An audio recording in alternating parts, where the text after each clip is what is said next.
Welcome to my channel Arts and Literature. In the previous video I have discussed the first chapter of Translation Studies by Susan Bassnett. You can check it on my YouTube channel.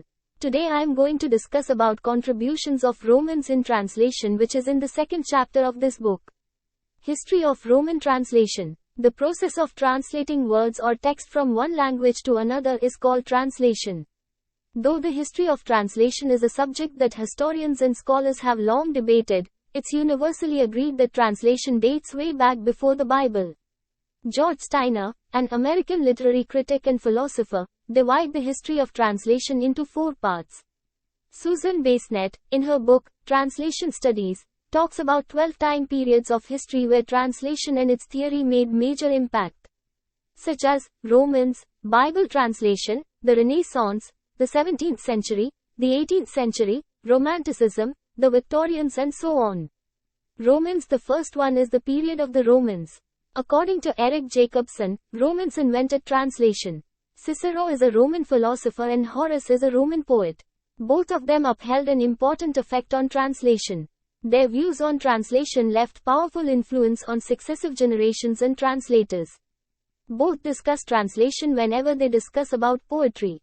The significance of translation in Roman literature has often been used to accuse the Romans of being unable to create imaginative literature in their own right, at least until the 1st century BC, before Christ. Romans simply admired the Greek literature. They viewed themselves as a continuation of the Greek model, and the difference of language didn't bother the Romans at all. The Romans' exaltation of their Greek models has been seen as evidence of their lack of originality.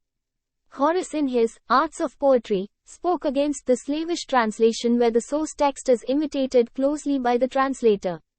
Actually, he supported a moderate leaning of words from the source text to the target language text.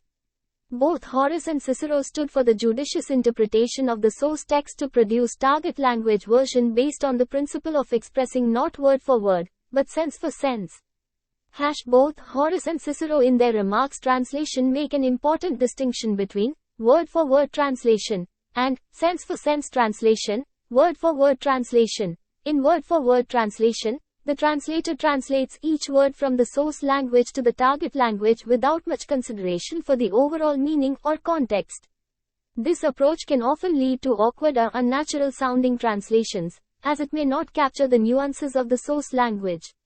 Word-for-word translation means translating of text from an original language to the target language by following exact words of the original text.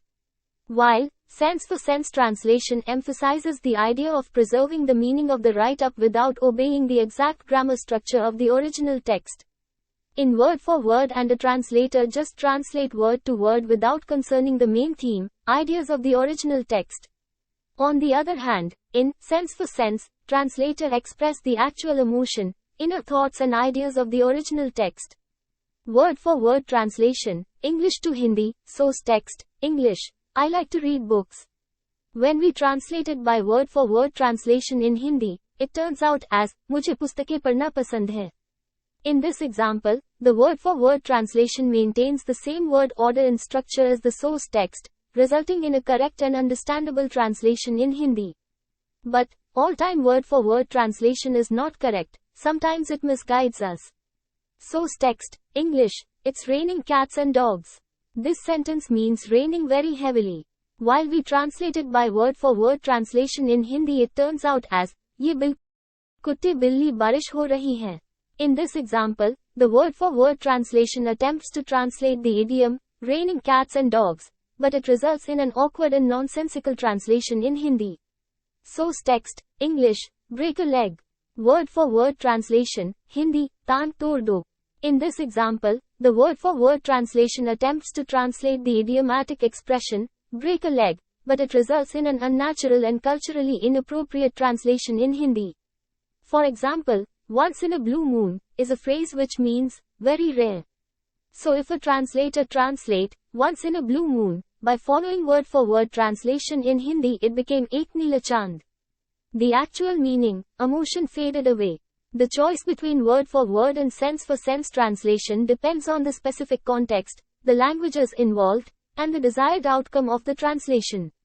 While word-for-word translations might be helpful in certain situations, sense-for-sense translations generally result in more accurate and natural-sounding renditions. Professional translators often use a combination of both methods, depending on the needs of the translation project. Thanks for watching. If you like my video then, like, comment and share. Also, subscribe my channel. In the next video, I will discuss about Bible translation.